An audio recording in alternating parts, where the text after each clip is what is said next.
Olá, família da Holândia! Para continuar aqui, hoje estamos recebendo pessoas para falar sobre o TEA. Tem uma convidada especial. Ela, além de ser minha amiga, ela é uma influencer, mãe atípica também, mãe do Kai, que também está com a gente na bancada. E a Babi, eu trouxe a Babi porque tem uma coisa muito legal, que além dela compartilhar sobre o autismo, sobre a maternidade atípica, a Babi ela acabou de receber o diagnóstico de TEA. E eu fico até arrepiada porque é muito importante, a gente fala muito sobre isso, sobre a importância da gente, de nos atentarmos, né, aos nossos filhos, mas também a gente, e de como olhar para o nosso filho faz a gente se conhecer, né? Porque a Babi, eu vou deixar ela contar um pouco mais, mas ela acabou de receber esse diagnóstico, então recebam com a gente a Babi e o Kai! Oi, gente. Primeiramente, eu queria agradecer pelo convite. Eu estou muito feliz de estar aqui. Meu primeiro podcast, né? E falando sobre autismo, que é uma coisa muito importante para mim. Eu sou a Babi Avelar, tenho 30 anos. Esse aqui é o Kakai. Fala oi, Kakai. Fala oi. Como que é seu nome? Kai. Quantos anos você tem? 3 anos. Lindo. Inclusive, você falou sobre eu ter recebido meu diagnóstico, né, de TEA, e isso é em primeira mão, porque eu ainda não falei sobre isso nas minhas redes sociais. E eu acho que aqui é o lugar ideal para eu falar, assim, né?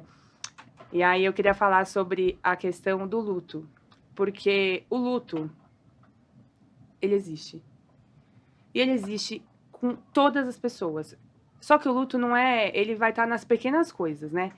Ele não é só... Às vezes tem o luto de aceitar, né? Às vezes é difícil aceitar um diagnóstico. Mas eu acho que o luto, ele engloba também o medo. O medo das pessoas, o medo do que nossos filhos vão sofrer, porque a gente vive numa sociedade preconceituosa, né? E a gente vive numa sociedade que não entende muito sobre autismo, né? Hoje é mais falado, hoje tem mais informação, mas as pessoas têm um pouco de dificuldade de entender, né? Eu vou falar um pouco da minha gestação, que eu acho que começa lá, né? Eu tive uma gestação de risco. Eu descobri que eu estava grávida. Foi difícil, né? Porque eu não estava com o genitor, e aí eu fiquei com medo, né? Muitas coisas. Eu não estava numa condição financeira boa. Então, não era a época para eu ter filho. Mas eu nunca passou pela minha cabeça não ter meu filho, né? Eu ia ter, independente da situação que eu estava passando. Foi muito difícil a minha gestação. Eu ia para o hospital toda semana tomar remédio, porque eu tinha muitas crises de ansiedade. Então, eu ia tomar remédio na veia, tomava alguns calmantes em casa, enfim. Aí, quando eu estava no segundo trimestre, eu fiz um exame, um ecocardiograma fetal, e aí eu descobri que o Kai tinha um problema no coração. Ele tinha, no canal arterial dele, uma das artérias era bem tortuosa, assim, né? E a artéria tem que ser reta, que a passagem de sangue, ela, né, fica melhor. E a dele era bem assim, uma cobra, sabe? E bem fechadinha. E aí a médica falou assim pra mim, olha, você tem 2 questões aqui. Ou você vai ficar assim até o final da gestação, ela não tem como ficar reta, mas ela pode alargar. Ou você vai ter que fazer uma cesárea de emergência, ou você pode perder ele na sua barriga, né?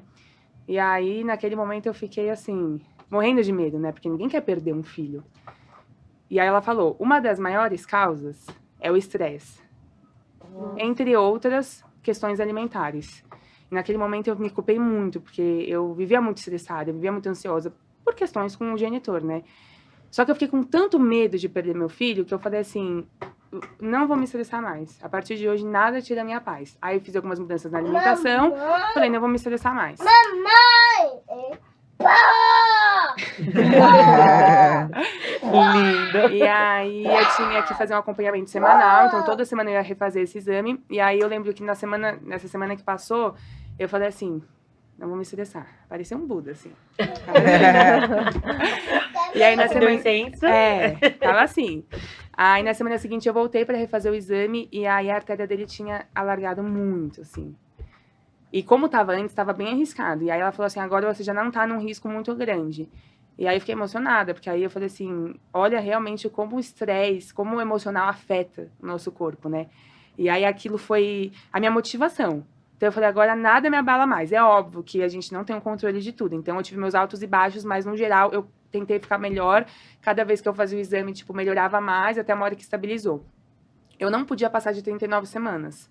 Se passasse, eu ia ter que ou induzir ou fazer uma cesárea. Mas como Deus é perfeito, né? Meu filho veio antes. Eu tive o parto que eu sempre sonhei, que é um parto normal. Foi emocionante, meu pai estava lá comigo. Depois que ele nasceu, ele fez o exame, porque aí, depois que ele nasce, ele não precisa mais daquele canal, então ele tem que fechar. Caso não feche, aí ele tem que fazer uma cirurgia, mas o dele, graças a Deus, fechou. Então tava tudo certo. E ali meu mundo mudou, né? Porque eu acho que quando a gente vira mãe, tá na barriga, tá crescendo, a criança chuta, mas eu acho que a gente só entende de fato quando nasce, que a gente vê, nossa, é verdade, nasceu, eu gerei uma vida, né? Um milagre. Então, assim, a minha vida parece que mudou da água pro vinho. Aí, beleza. Aí o Kai nasceu, meu puerpério foi muito difícil, né? Sozinha. O puerpério dá aquela mudança hormonal grande. A demanda era muito grande. O Kai foi uma criança... Ele já tinha alguns sinais quando ele era bebê, mas eu não identificava, porque era um sinal aqui, outro dali, não era aquele que vinha um monte de sinal junto. Mas o Kai foi um bebê que ele, até os 7 meses, ele não conseguia evacuar, então eu tinha que usar supositório. Ele tinha muita cólica, já teve noites dele ficar chorando assim, das 11 da noite até 6 da manhã sem parar. Era uma criança que se irritava muito. Ele era um bebê que não imitava, e eu achava assim, ele não imita, então é normal, né, ele não imitar. Achava que ele ia imitar depois. E ele teve algumas dificuldades motoras. Então, por exemplo, ele foi sentar bem com 8 meses, ele foi engatinhar com 11 meses e meio, quase um ano. Ele andou com 1 ano e 2 meses. O andar ainda estava ali dentro. Mas eu via que ele era mais molinho, ele tinha muita hipotonia facial, então ele ficava sempre, tipo, assim. Ele teve muito problema com engasgo, eu já fui de ambulância para o hospital para ele, engasgando. Então, eram os pontos que eu via, mas eu não ainda identificava que poderia ser um TEA, né? Porque da galera que me chamava a atenção. E aí foi indo. Quando ele fez 1 ano, ele mudou muito comportamentalmente. Ele começou a ficar muito agressivo, ele começou a ficar muito irritado, tudo irritava ele. E eu pensei, é um salto de desenvolvimento, né? Só que passou, eu falei, não é possível, né? O salto não dura tanto tempo. Com 1 ano e 3 meses veio assim, tudo de uma vez. A primeira característica que me chamou muita atenção foi bater a cabeça. Ele batia a cabeça assim, batia a cabeça no sofá, batia a cabeça na mesa. E eu lembrei de um colega que eu tive na escola que ele ficava batendo cabeça na parede e ele era autista. Aí eu vi isso, eu falei, nossa, será?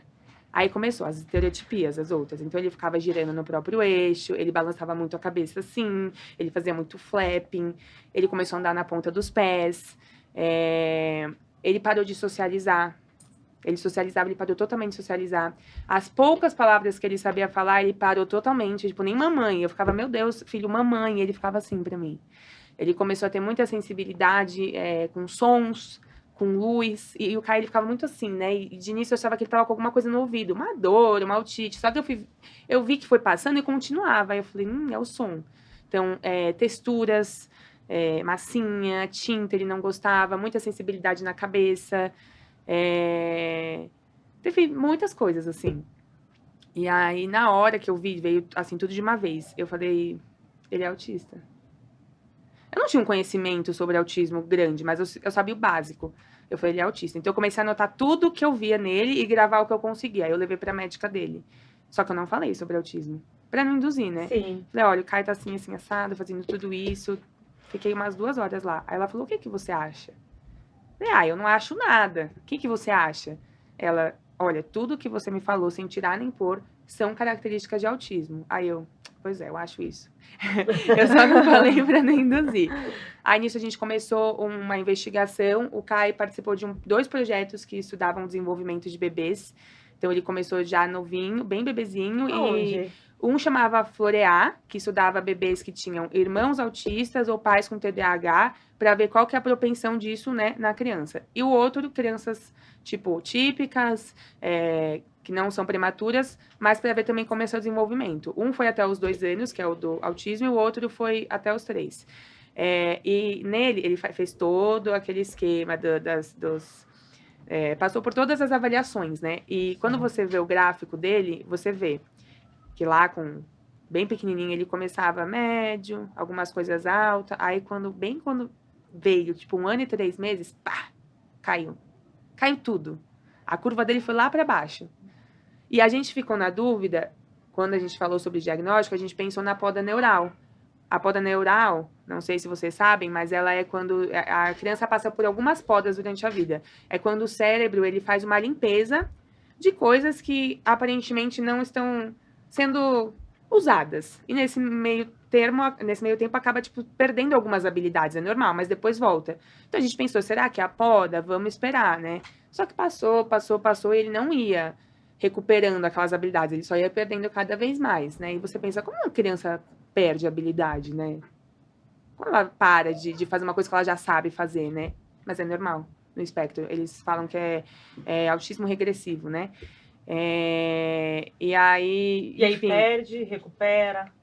Aí no caso do autismo, você vai recuperando com as terapias, né?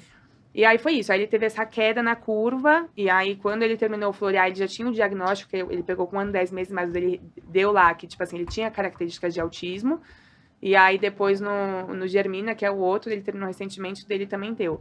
Só que aí, como ele terminou mais tarde, você vê que já sobe um pouco, porque aí já foi, tipo, pós-terapias, então ele já deu uma melhorada, né? E aí eu recebi o diagnóstico do CAI, e eu tive muita complicação, aí acho que vocês vão me entender, não só no autismo, né, mas no T21 também. Convênios, terapias, é muito difícil. Então eu fiquei de 1 ano e 10 meses até mais ou menos uns 2 anos e 3 meses tentando terapias, eu não conseguia, e tudo é muito caro. E o CAI foi perdendo cada vez mais habilidades. E mesmo com o CID, você não conseguia? Não conseguia. Na verdade, assim, o convênio me deu uma clínica que era 40 minutos da minha casa, que não tinha todas as terapias. Eu falei, é inviável, eu preciso de um lugar que tenha todas as terapias e um lugar que seja perto. Porque eu gasto tempo, eu gasto gasolina, meu filho não aguenta ficar tanto tempo no carro, entendeu? Não... É um absurdo. O convênio da Mel também fez isso. Eles disponibilizam um lugar que é longe ou um lugar que geralmente são com outras crianças. Sim. Ou seja, então assim, eu disponibilizei, né? Eu Sim. dei esse. A parte eu fiz. É um É. absurdo, né? É um absurdo. Mas é a sua parte, né? Que parte? Porque quão isso vai ajudar aquela família, Sim. né? É. Não vai ajudar. Desculpa, e vem também aquela parte de eu queria estar passando por isso? Eu queria estar levando meu filho em tantas terapias? Não, Sim. não. Eu não queria que meu É filho como se a gente tivesse precisasse, que os né, nossos filhos de tudo fizessem a aquilo. terapia. A gente paga um plano de saúde, tem um plano de saúde que é para a gente ter saúde, não querer usar porque e a gente faz isso para os nossos filhos para eles terem saúde, né? Sim. É isso. E é lei. É lei. Eles sabem que é lei, mas eles dificultam a nossa vida. E pegando esse gancho do convênio, né, que você falou, meu esposo tinha saído do trabalho dele, e aí eu falei, bom, vou continuar com o convênio que eu já tinha. E o convênio tirou a gente do plano, assim, não, vocês não servem mais pra gente, né? Isso acontece. E eu fui tentar mais 2, e os 2 rejeitaram Negaram. a gente. Então, assim, foram 3 rejeições em planos de saúde, e a gente sabe que é por causa do autismo e da trissomia do 21. Sim.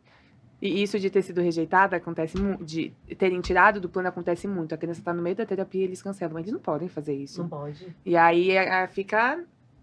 Como que a criança fica? Interrompe uma terapia. Ela perde tudo que ela demorou pra conquistar, né? Mas eles não estão nem aí, entendeu? Acho que eles só vão ligar quando for com eles.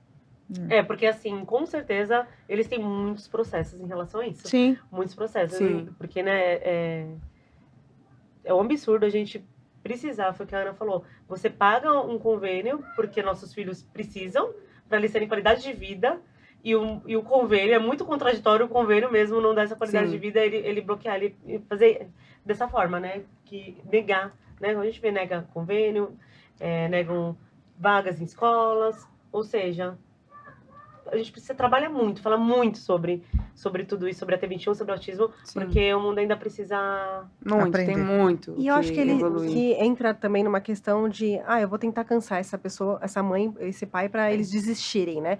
Eu moro na Zona Sul, me mandam pra Zona Leste para fazer uma terapia, é claro que eu não vou, né? Então, assim, chega uma hora que, no meu caso, por exemplo, eu cansei, eu falei, não, gente, eu tava tão estressada já com tudo que eu falei, chega de ficar brigando com o plano.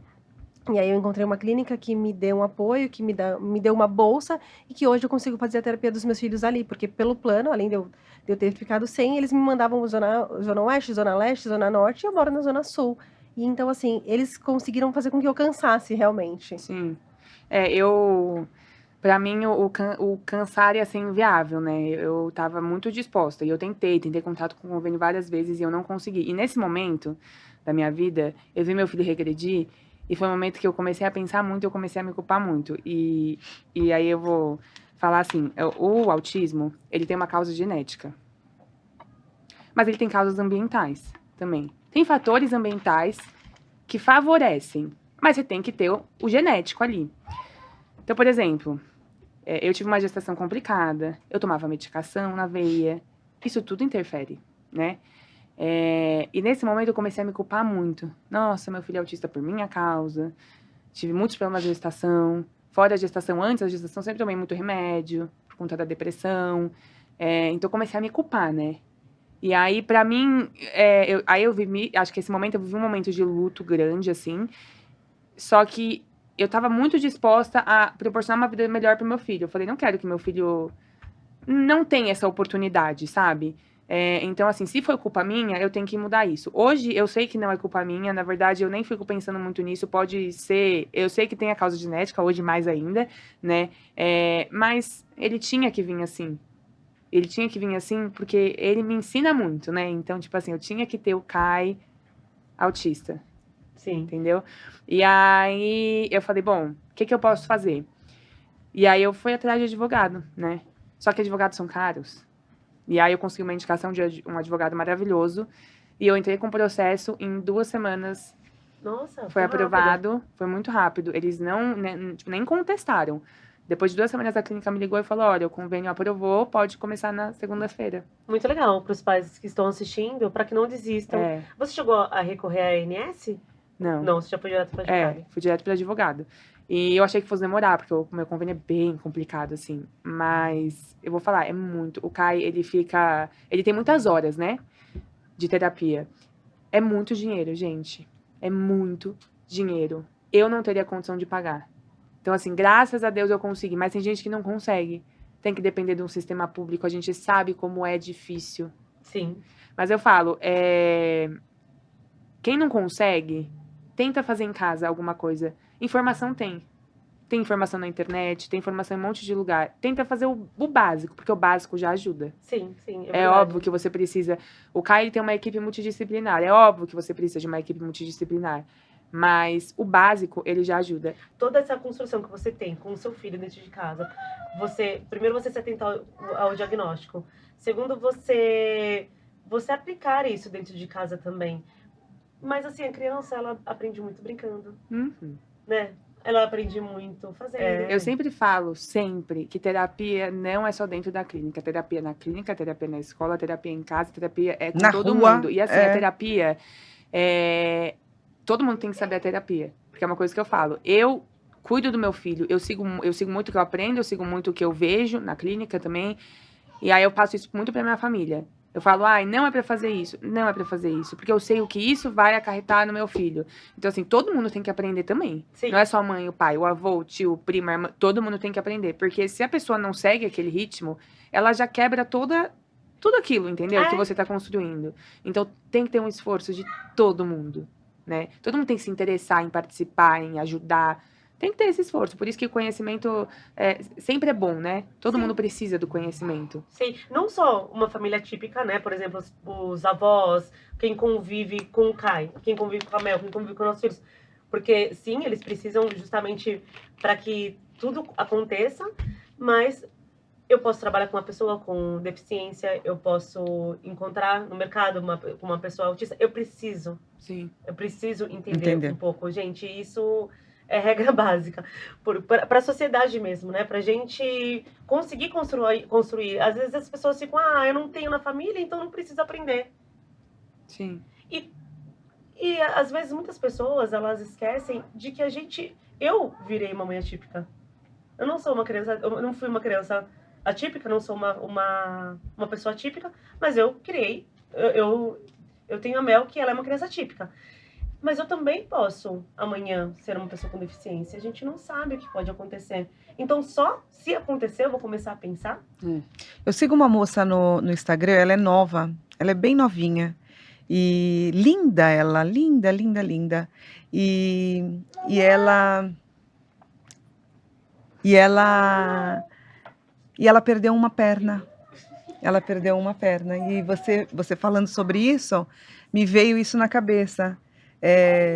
Um diagnóstico posterior àquilo que a gente viveu quando nasceu, né?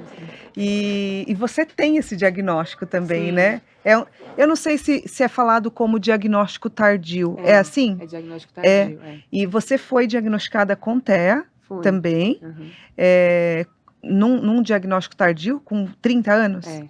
Com 30 anos. Conta pra gente também. Então, eu sempre soube que eu tinha TDAH, porque eu passava com um médico, e ele já tinha um psiquiatra, ele já tinha falado sobre, mas a gente nunca chegou a fazer um laudo. Então, eu já sabia que eu tinha essas dificuldades. Quando o Kai nasceu, né, e aí veio todo o diagnóstico, tudo, eu comecei a olhar pra ele, e eu falava, gente, eu sou igual a ele. E eu não sou igual só agora, é óbvio, tem muitas coisas que eu não sou igual, porque eu já sou uma adulta. Mas eu era igual a ele quando eu era criança. Eu tinha coisa com texturas, eu não tinha noção do perigo. A mulher autista ela é muito diferente do homem, né? O homem já é mais recluso. A menina, ela também é. Mas ela tem mais a vontade de fazer parte. Então, ela vai socializar muitas vezes. É mais difícil, elas mascaram muito os sintomas. Tem menina que você já, eu falo assim, já é escancarada, você já vê ali. Mas tem muitas que você recebe, por isso que menina costuma receber mais tarde o diagnóstico, porque elas mascaram muito bem os sintomas. Então, por exemplo, eu era uma criança que eu nunca me senti parte desse mundo. Eu falava, eu sou de outro mundo, né? Eu sinto isso até hoje. Eu falo, não pertenço a esse mundo. Mas eu sempre quis fazer parte. Então, eu sempre ia de grupo em grupo. Só que eu nunca conseguia me encaixar.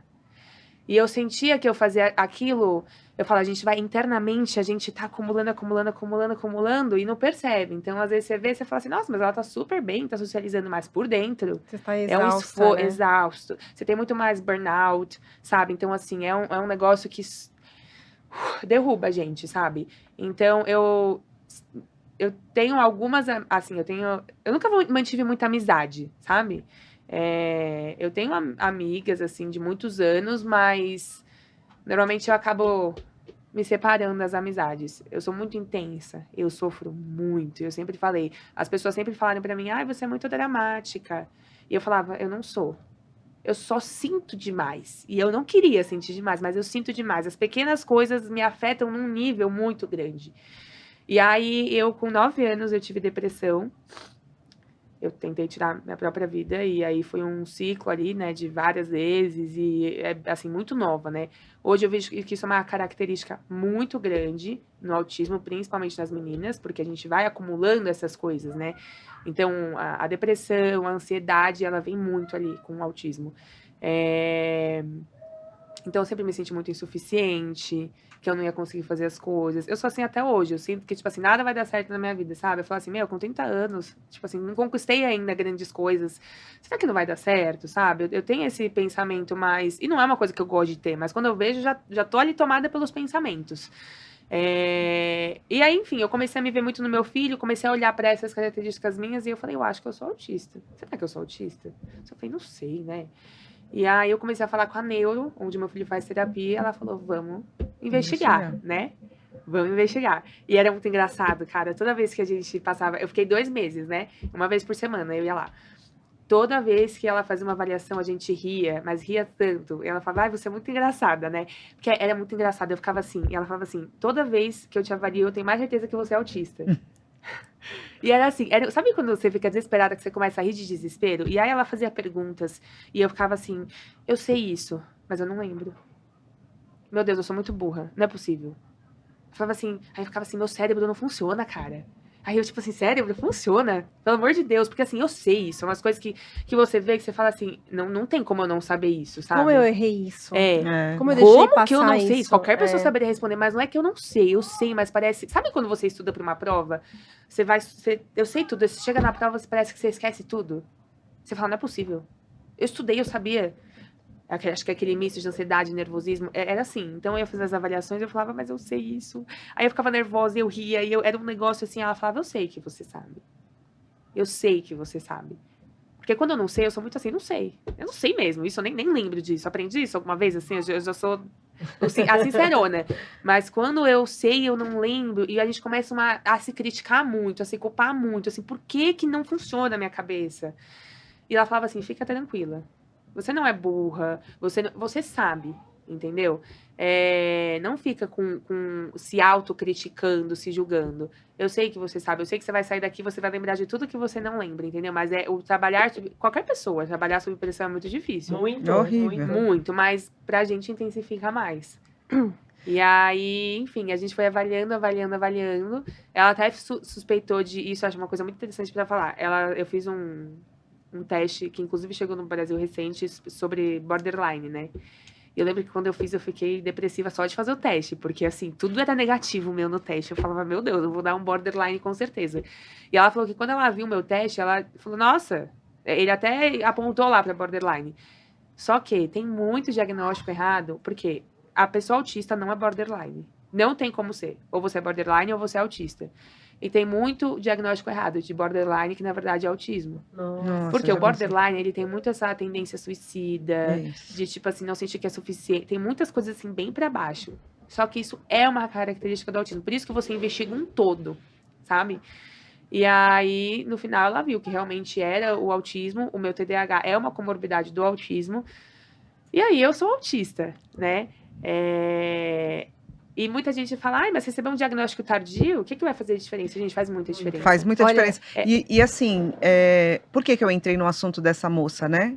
E eu perguntei já para você, porque essa moça, hoje ela é PCD. Uhum. Ela não era. Você não era autista Sim, há 30 anos atrás. Hoje você é. sim. Hoje você é uma PCD. E o que mudou para você? Muita coisa. Assim, é óbvio que eu não vou ter uma demanda de terapia, que nem o meu filho tem, porque eu já sou uma adulta crescida, nível de suporte, eu tive que me virar sozinha, eu tive que aprender a me virar sozinha.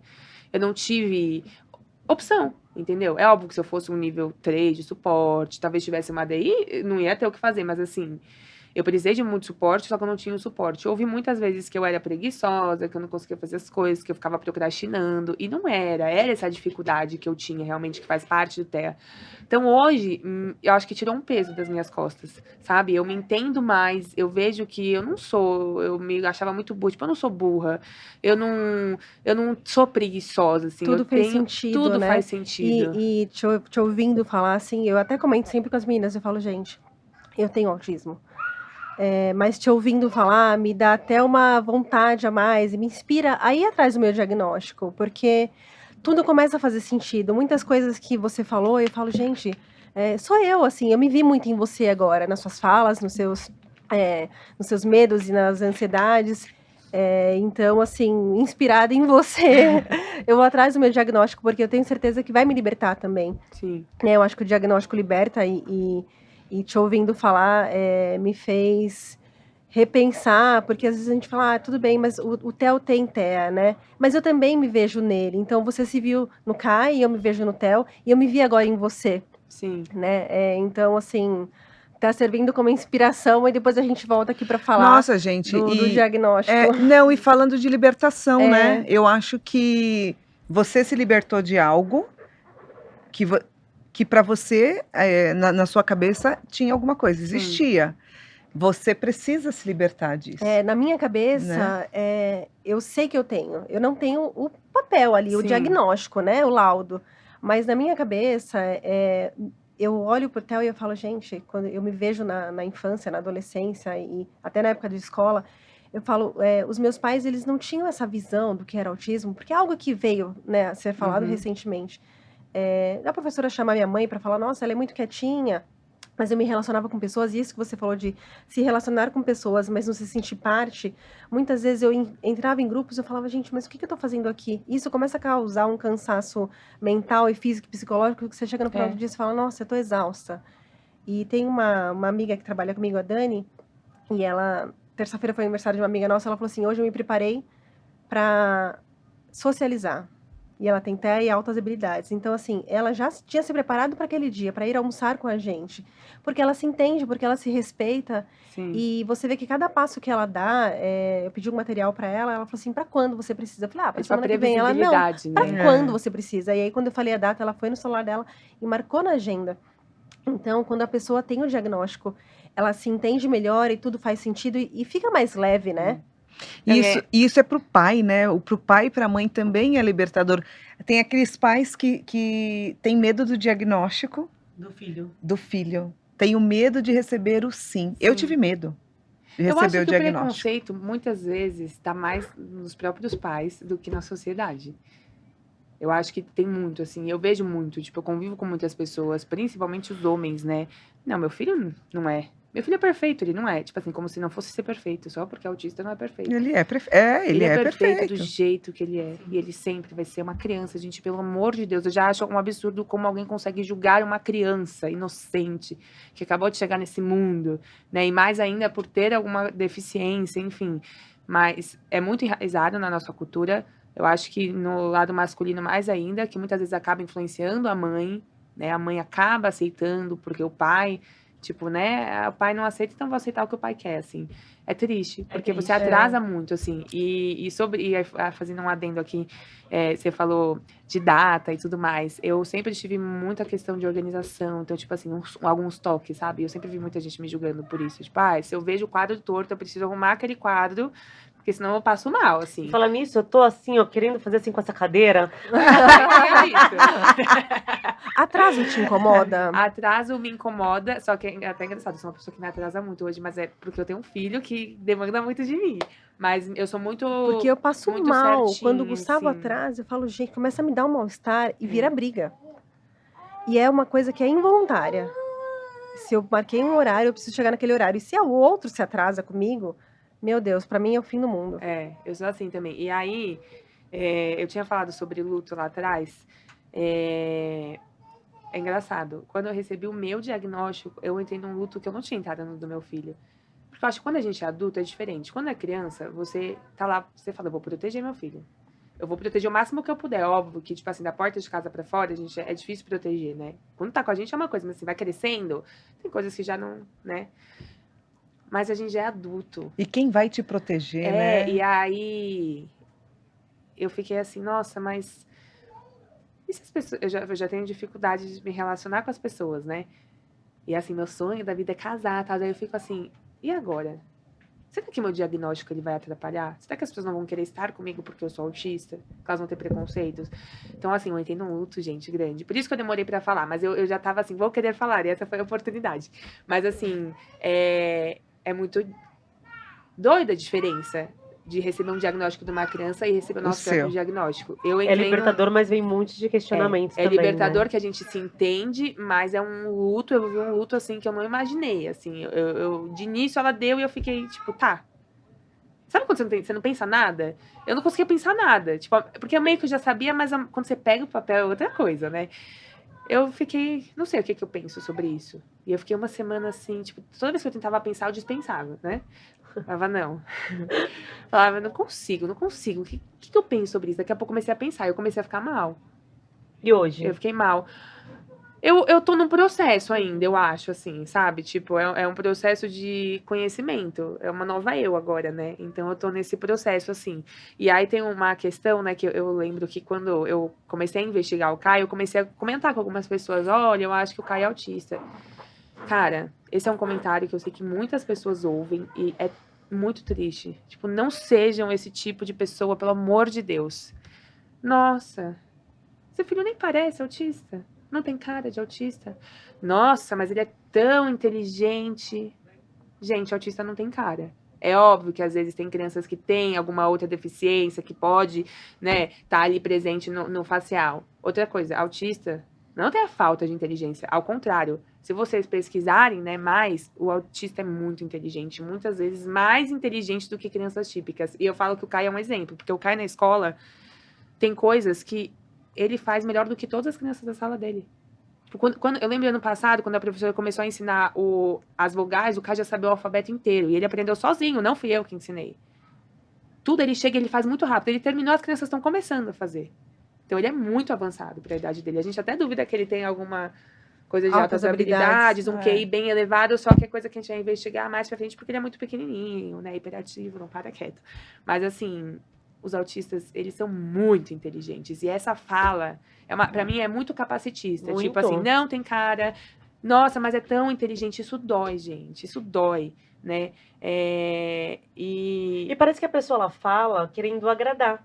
E É. desagrada a gente, É. né? Porque você está sendo capacitista. É uma frase capacitista. É que Sim. nem quando às vezes o Kai ele fica girando muito no próprio eixo. E as estereotipias, elas são pra se autorregular, né? Então quando a criança tá fazendo assim, quando a criança tá batendo, é pra ela se regular. E aí o Kai várias vezes tá girando, e assim, quando a gente gira, a gente fica tonto. Quando a gente fica tonto, a gente fica meio tipo, né? Então o Kai fica girando, ele ri. As pessoas, ai, que fofinho. Ele tá girando, tá brincando. Eu falo, não, ele não tá. Ele tá se autorregulando. Ele não tá fazendo muitos movimentos repetitivos porque ele tá brincando, ele tá se autorregulando. Ele não tá correndo daqui pra lá, indo e voltando porque ele tá brincando. Uhum. Entendeu? Mas pra quem não tem o conhecimento, tudo é uma brincadeira. Pra quem não tem o conhecimento, vê o meu filho hoje e acha que ele não tem, porque o autismo é assim, as pessoas acham que melhorou, não tem mais autismo. O autismo ele sempre vai existir. Você faz, senão a terapia ia servir pra quê, gente? Pra que serviria a terapia? A terapia serve pra você evoluir. A criança, o adulto, tem que evoluir, entendeu? E o Caio faz, desculpa, para eu não esquecer. O Caio faz a terapia ABA, Ele faz. que ele é a faz- terapia comportamental. Ele faz ABA, ele faz terapeuta ocupacional, ele faz fono, ele faz musicoterapia, ele faz físio, ele faz psicomotricidade, ele faz tudo. Ah, que É incrível. assim, é uma rotina bem puxada, mas eu falo, é óbvio que tem muito do meu filho, do esforço dele, né? Porque se ele não quisesse também, né? Só que tem o meu esforço, porque eu fico a manhã inteira lá, acompanhando natação. ele, faz natação. Tudo que eu aprendo, eu tô praticando com ele.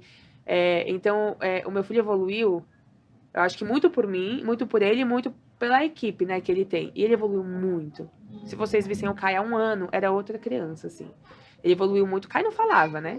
E eu conheci o Kai tem 1 ano, né? Ou É. nem isso. E eu percebo a evolução dele. Muito, muito. E ele falava poucas palavras. Agora ele já... Ele era uma criança não verbal, né? Um nível 2 ali. E aí ele começou a falar, imagina, ele começou a terapia no começo do ano passado, ele foi começar a falar no final do ano, né? Tipo, foi um tempo. E ele começou a falar algumas coisas, e eu lembro, eu nunca esqueço do dia, assim, que foi a primeira vez que ele falou, tipo, uma pequena frase. Eu fazia umas lives, né? E aí eu tava fazendo a live, e aí ele chegou assim por trás e falou assim, mamãe, eu te amo. Ah, Ai, desmontou. gente, eu desmontei, porque Sim. a gente sonha em ouvir a voz dos nossos filhos. Eu ouvia a criança, não é ouvir a voz. Quando fala, a voz muda, né? ó. E eu achava que eu nunca ia ouvir meu filho falar, eu te amo, assim. E eu ficava, filho, você me ama? Fala, te amo, mamãe. E ele ficava, tipo, hã. Então, assim, ouvir isso pra mim foi... E aí foi quando eu falei assim, nossa, eu realmente estou no caminho certo, sabe? E aí, dali pra frente, ele foi evoluindo cada vez mais, e aí foi falando mais palavras e mais frases, e aí agora ele teve um outro boom, e ele fala mais que a boca. Ele sabe falando pelos cotovelos, fala muito, ele fala tanto, gente, que é engraçado, a gente quer que a criança fale. Quando a criança fala, Você fala, por eu falo, favor. seu filho, só um pouquinho. Ele tá tentando mandar um áudio, a sua voz tá saindo mais alta que a da mamãe, eu tô me desconcentrando só um pouquinho.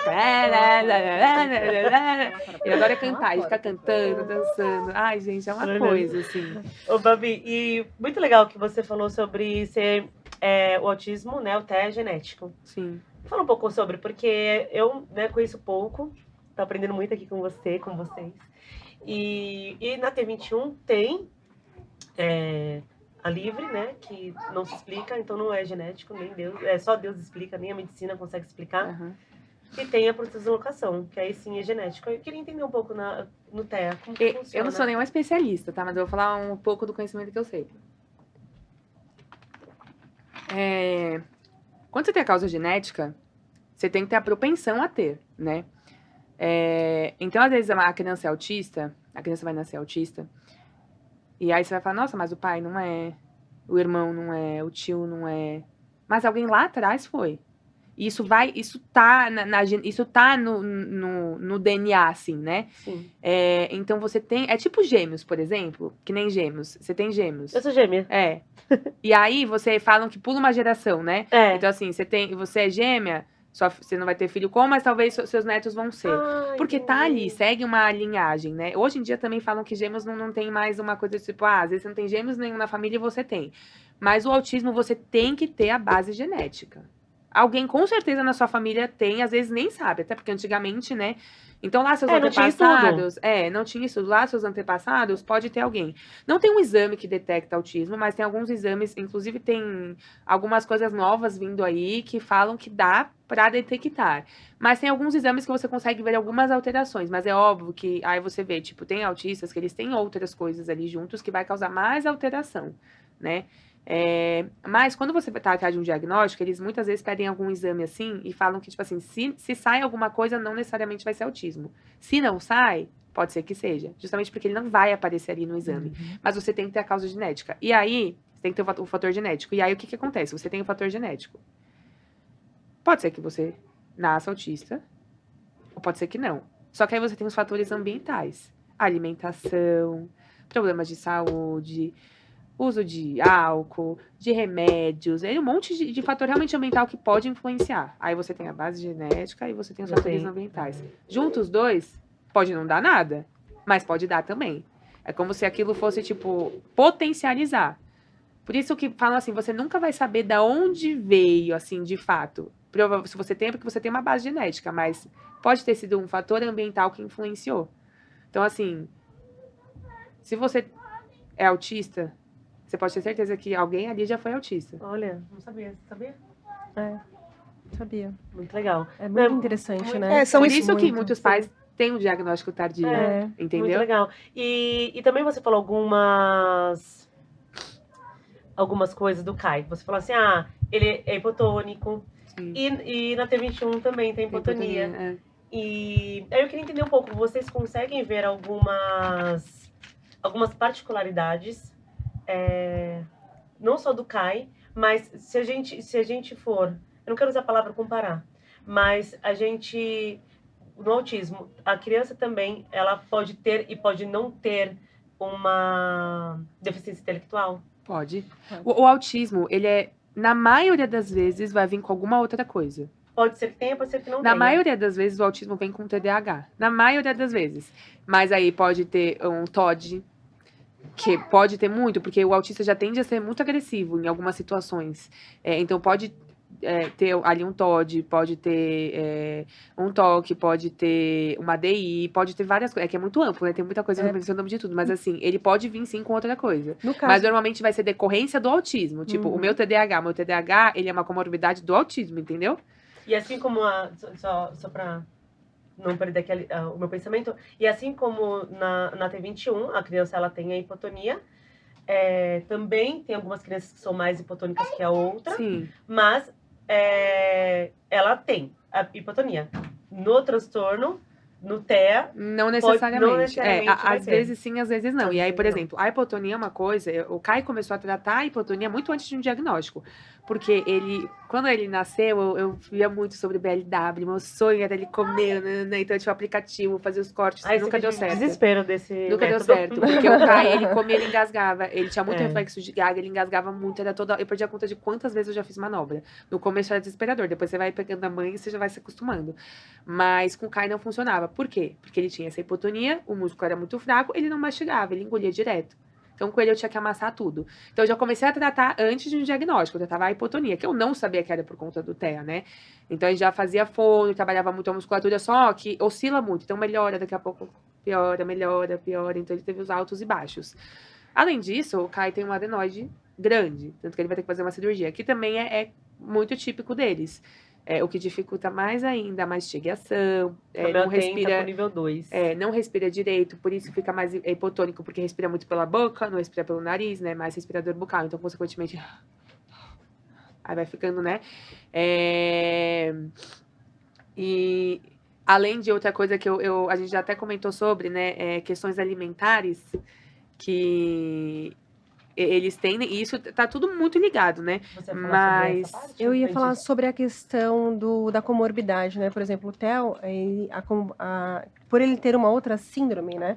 Que é a deleção do braço curto, o TEA é uma comorbidade dessa síndrome. Sim. Entende? Então, assim, chamava muita atenção a parte motora dele. Ele caía muito, ele estava em pé, de repente ele caía. A pega dele é muito ruim. Então, agora, com 5 anos, que ele está começando a comer sozinho. Mas até há 2 meses atrás, 3 meses atrás, a gente dava a comida na boca dele, assim, porque ele não conseguia tem uma pegar hipotonia direito. corporal, assim, Isso, exatamente. É. Então, E a hipotonia facial, se você, porque normalmente ela começa aqui, se você não trata, ela vai descendo. Isso pode dar problemas de coluna. É muito doido, assim, você tem que trabalhar mesmo, porque e é que a fono ela vai fazer um trabalho mais ali, mas assim, você consegue fazer algumas coisas em casa. A hipotonia, ela prejudica muito a qualidade de vida da criança, as assim. professoras falavam, Lígia, faz ele subir escada, ir em brinquedos no parque, porque isso vai ajudar muito. Então a gente começou a fazer isso. Hoje ele sai correndo pela rua que ninguém segura. Mas ele ainda tem essa dificuldade na pega, né? E aí você estava falando da criança começar a falar, quando ele começou a falar, a gente quer que fale. O Theo agora ele tá numa fase de ele querer ser independente. Então ontem eu lá embaixo, de repente, ele, mãe, tá tomando banho. Eu falei, gente, chuveiro ligado, ele dentro do chuveiro, escovando o dente. Então, assim, é gostoso, às vezes bate o desespero, porque você precisa, né, tá em todos os lugares, às vezes, ao mesmo tempo. Mas eu vejo que algumas coisas são parecidas com a Liz, porque tem essa parte motora, que a Liz também, né, tem esse atraso motor.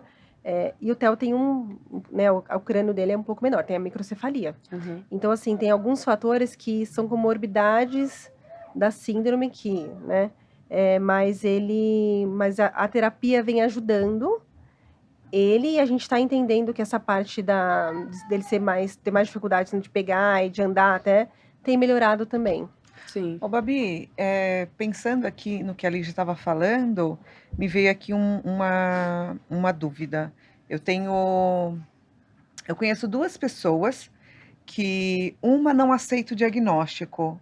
E tá claro que o filho dela, ele tem um grau de autismo. Uhum. Ele é seletivo com comida, ele não come o dia inteiro. Se ele vai para a escola, ele tem a dificuldade. Ele é uma criança mais retraída. E a mãe não aceita. Você teve uma aceitação rápida Sim. com o seu filho. E logo você já levou ele para fazer as terapias que precisava. Foi a luta das terapias. Sim. E conseguiu, né? E com toda a luta, você conseguiu que ele tivesse todas as terapias em um lugar só. Uhum. Para uma mãe que não aceita um diagnóstico, o que você falaria hoje? Eu não sei o que falar. A única coisa que eu falo para essa mãe é: você precisa. É assim que eu falo com ela sempre quando eu encontro. Você precisa entender que você está atrasando o futuro do seu filho. E aí, pegando esse E eu não gancho da sei, pergunta, gente, se eu tô errada pegando em esse falar isso. Porque assim, eu, como uma mãe de uma criança com síndrome de Down, eu vou olhar para você que tem uma filha com síndrome. Você sabe as terapias que Mel tem que fazer. Você sabe as terapias a importância da terapia, porque o meu filho é hipotônico, porque o meu filho tem a questão, as particularidades dele na questão da fala, que vai demorar um pouquinho mais. E essa moça, ela tá sendo avisada. Sim. Mas, Babi, quando você vê alguma criança que tem as características, você tem coragem de falar com a mãe? Você comenta? Isso é um assunto polêmico. Porque... às vezes eu porque olho... imagina, para nós é assim, difícil, né? Uma coisa que eu sempre falo. Uma pergunta. Você ama seu filho? Ela com certeza ama. Isso diz muito mais sobre a pessoa do que qualquer outra coisa. E aí o que eu falo, que eu falei lá, o preconceito muitas das vezes está mais nos pais do que na sociedade. Nesse caso, eu acho que é um preconceito próprio dela. Uhum. Não é um medo, entendeu? E a gente consegue diferenciar. Então, se você ama o seu filho, você vai querer o melhor para o seu filho. Se você não cuida do seu filho agora, daqui a 5 anos, o seu filho vai ter muito mais prejuízo e o seu filho vai ter muito mais dificuldade. Se daqui a 5 anos você resolver aceitar um diagnóstico, provavelmente vai ter coisas que ele não vai conseguir recuperar. Porque nessa idade, na idade do Kai, ele recebeu um diagnóstico precoce, então ele tem uma intervenção precoce. Nesse momento, é óbvio que nosso cérebro ele fica em desenvolvimento até os 20 e poucos anos, mas a primeira infância ela é mais importante. Nesse momento, agora, tem muitas janelinhas do cérebro abertas. Então é nesse momento que ele vai captar muita informação e que ele vai conseguir evoluir. Então, assim, daqui a 5 anos, se você resolver cair na real, talvez seja tarde para muitas coisas. Então, se o seu filho não fala agora, talvez daqui a 5 anos ele nunca fale. E vai ser muito mais difícil lidar. Porque ele vai depender de você muito na fase adulta. E aí você vai ter uma sobrecarga muito grande. Entendeu? Porque ele vai viver em função de você. Então, assim, queira o melhor para o seu filho. Vá atrás. Você quer a minha mão? Eu te dou a mão. Não é fácil? Não é fácil. Eu acho que nunca vai ser. A tendência é sempre melhorar. Mas, assim, quando a gente cria uma comunidade, né? Então, não sou só eu. Tem mais um monte de gente. Tem mais um monte de gente Eu que vai briguei te com dar a mão. alguns médicos porque eu falava, tem autismo. Não, Lígia, não tem. Eu era louca da história, assim. Então, eu falava que tinha e todo mundo falava, não tem, é só um TDAH. Eu falava, não, tem sim. Você acredita e você vai atrás. É, exatamente. Eu fui atrás até descobrir. Demorou uns 2 anos, mas eu descobri. Sim. A gente sabe quando tem alguma coisa errada com os nossos filhos. sim. E não falar errado porque isso não é uma coisa errada, mas assim, por isso que tem muitas mães que demoram para pegar diagnóstico, porque passa no médico, e aí sabe que tem médicos que não aceitam o diagnóstico tão cedo, né? Porque, ai, nossa, é um absurdo, né? Porque a criança pode evoluir, mas é óbvio que a criança pode evoluir. Com terapia ela vai evoluir, né? A tendência é evoluir. Mas assim, você foi no médico e não gostou, você acha que no seu coração não é aquilo, troca de médico. 20 vezes se for necessário, porque uma hora vai dar certo. Que foi o que eu fiz, Porque eu troquei a intuição várias de mãe, vezes. gente, não falha. A nossa intuição Não é a falha. nossa razão. E ó, eu vou dar a prova disso. O Caio, quando tinha 2 meses, ele teve bronquiolite. O que é desesperador, né? Vocês sabem. Eu levei ele no médico, no hospital. Eu cheguei no hospital lotado, né? Ele, assim, um recém-nascido. E já não passaram ele na frente de ninguém, que eu já achei um absurdo. Aí entrou o médico, nem examinou ele direito e falou, uma gripezinha, volta pra casa. Eu sabia, gente, eu nem entendia sobre bronquiolite, mas assim, eu sabia que tinha alguma coisa com meu filho. E eu sabia que era uma coisa séria. Eu falei assim, eu não admito. Sabe quando eu sentia que se eu não fosse atrás, podia acontecer alguma coisa com meu filho. Aí eu saí de lá, fui pra outro hospital. Cheguei lá, eu falei tudo pra médica, ela falou assim, eu vou examinar, mas assim, porque eu tenho que examinar. Mas assim, eu não precisaria nem examinar, porque eu já sei o que ele tem, bronquiolite. Olha, gente. Aí ela fez todos os exames e ele tinha bronquiolite. Aí ela falou assim, ainda bem que você veio. Porque se você não viesse, ele ia agravar. Ele provavelmente ia ser internado. Talvez precisasse, né, de oxigênio, entubar. Então, assim, ainda bem que você seguiu sua intuição. E eu acho que esse é o ponto. Entendeu? A gente sabe quando tem alguma coisa. Só que muitas vezes a gente não admite. Não quer aceitar. A gente Não prefere quer aceitar. escutar a voz das pessoas do que a nossa, gente. E aí, assim, sobre você ter falado de eu ver, parece que depois que a gente começa a observar muito mais, né? Então, tudo que eu vejo de criança, eu tô lá observando. Eu já sou uma pessoa muito observadora, mas parece que agora, né, aflorou mais isso. Então, eu sempre observo. Aí tem criança que eu vejo e eu falo, essa criança é autista. Essa criança com certeza é autista, assim. Ela igual cai, sabe? Quando é uma pessoa que eu não conheço, eu não falo nada. Tipo, não dá pra eu chegar do nada e falar, sabe? E eu sei como é difícil, gente, a gente colocar um diagnóstico em uma criança que não é nossa, né? É porque a gente nunca sabe qual vai ser a reação. Mas quando eu tenho uma pessoa que eu conheço, que eu acho que eu tenho mais liberdade, eu falo, olha, é difícil. Mas eu falo assim, eu começo a perguntar algumas coisas antes de falar. Eu falo assim, ele faz isso com muita frequência?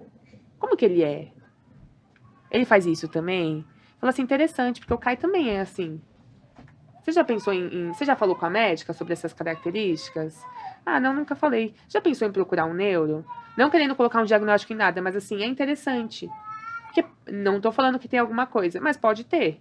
E se tiver, é ótimo você saber agora. É 1000 vezes melhor você descobrir agora. E assim, tem gente que não aceita. Tem gente que aceita. É triste, né, essa não aceitação e a mãe, mesmo a mãe sentindo, né, que tem. Não, tem alguma coisa.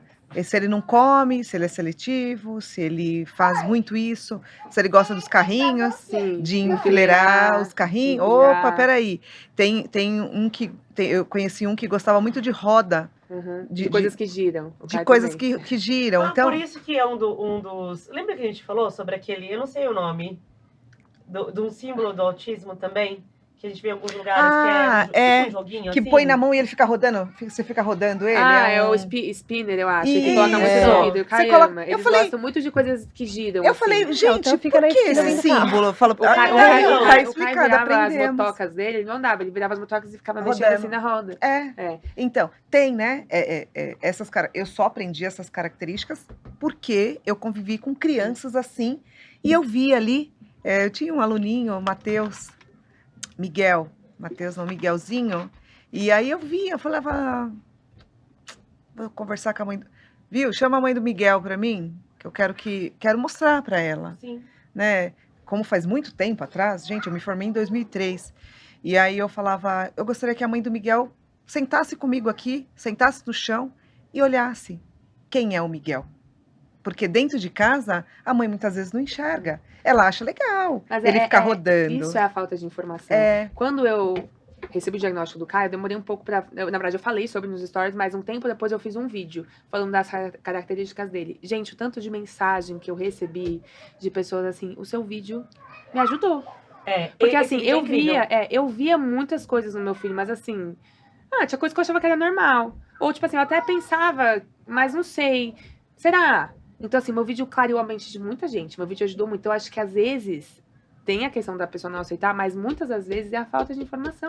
Também. A pessoa pensa, mas às vezes também acha que não é nada, não vai procurar, tipo, saber e fica elas por elas, entendeu?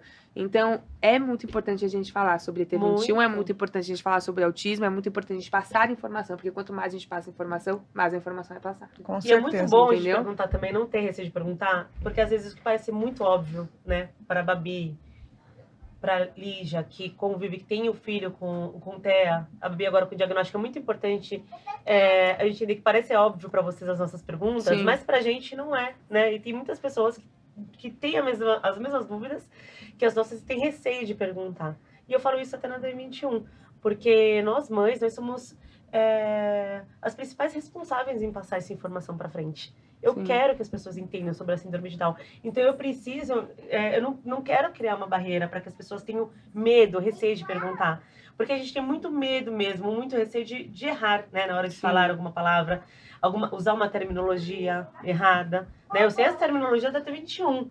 Eu perguntei para vocês hoje, quando chega, tá certo falar espectro autista, né? Porque a gente tem realmente esse receio. Mas é muito importante que todos nós, né? Todas as pessoas, os pais atípicos, que estejam abertos a isso, a passar informação, a não achar que sempre é um preconceito, a não achar que sempre de repente uma fala que a pessoa ela não soube falar, nem sempre é porque ela é capacitista, é porque ela realmente não sabe e a como gente falar. tem que se reinventar, porque olha, depois que eu virei mãe atípica, é muito doido, mas assim, a gente fala durante a nossa vida palavras capacitistas sem saber que são palavras capacitistas, porque a gente é Muito. ensinado a isso. Eu vou dar um exemplo aqui. Eu usava muito, gente, essa palavra é horrorosa, mas assim, quando você tá brigando com alguém, né? Falava assim, você é retardado? Tem problema na cabeça? Gente, eu falava isso e, tipo assim, eu tenho depressão, né? Pelo amor de Deus. Mas assim, hoje sendo uma mãe atípica, você falar de retardado, tipo, retardado porque tem um retardo mental. O retardado é uma pessoa que tem um retardo mental. Então, quando você tá chamando alguém de retardado, você tá sendo super capacitista. Só que isso tá enraizado. Então, quando a gente passa uma vida inteira falando, é muito difícil a gente parar de falar do nada. Então, eu mesma, às vezes eu tô falando, quando eu falo rápido, quando a gente tá ansiosa, às vezes eu solto alguma coisa e falo, pelo amor de Deus. Então, assim, não posso. Então, assim, não posso falar isso. Aí, quando eu falo mais devagar que eu tô pensando, às vezes vai pra sair, aí eu falo, não posso falar essa palavra. Entendeu? Então, a gente tem que reaprender, né? Muito, nós estamos muito em desconstrução difícil. também, É isso aí. verdade, porque a gente sempre fala isso, seria hipocrisia minha também falar que eu nunca errei, que eu nunca usei uma terminologia errada, né? E as pessoas perguntam, mas por que é capacitismo falar retardado? Porque você usa uma deficiência para ofender o outro, né? Sim. Então, você é surdo? É. Você é mudo? João sem braço. João né? sem braço? É. Gente, tem tantas frases que elas existem ainda. estão Muito no nosso dia a das dia. E às vezes a pessoas. gente a gente fala e nem percebe que a gente falou. E não é porque a gente tá, de fato, ali pegando a doença. É porque é realmente enraizado. Então, às vezes vai. E realmente, às vezes não percebe que a gente falou. A gente tá naquela conversa e não percebe. Aí depois a gente fala assim: meu Deus, eu falei uma coisa que eu não podia falar. É muito difícil. É muito difícil. Gente, olha, esse papo tá uma delícia, né? Mas a É. gente vai ter que marcar a segunda edição, né? Sim. Foi uma delícia.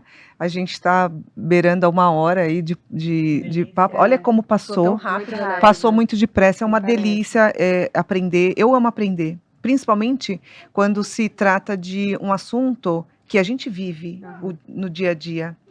E, Babi, deixa uma mensagem para as mães. Vamos Vou deixar. marcar um Sim. segundo encontro Sim. para a gente falar sobre esse assunto, porque é um assunto que a gente está aprendendo. Deixa uma mensagem para as famílias, para as mães, para Quem acabou de receber o diagnóstico, se falando né? de aceitação, se falando de respeito, se falando de amor mesmo. Eu acho que assim, eu já falei muito do que eu queria falar, né, sobre uma questão do diagnóstico, mas assim, uma coisa muito importante para falar é: não duvidem do potencial e da capacidade do seu filho. Ele pode muito mais do que você imagina. A cabecinha deles é extraordinária. A gente só precisa saber como trabalhar essa cabecinha deles. Porque dentro dessa cabecinha tem tanta coisa que vocês não fazem ideia. E o meu filho é a prova viva disso. Então, assim, acreditem no filho de vocês. Eu duvidei muito do meu filho, que ele não tinha capacidade de muita coisa. Mas hoje eu sou aquela pessoa que incentiva. Então, às vezes ele fala assim: mamãe, me ajuda. Eu falo assim: filho, você consegue? Eu acredito em você, eu tenho certeza que você consegue. Porque eu sei que ele consegue. E ele faz. E ele consegue, a gente comemora, ele fica muito feliz. Então, assim, eu sempre tô incentivando e motivando ele. Eu acho que é isso que a gente precisa.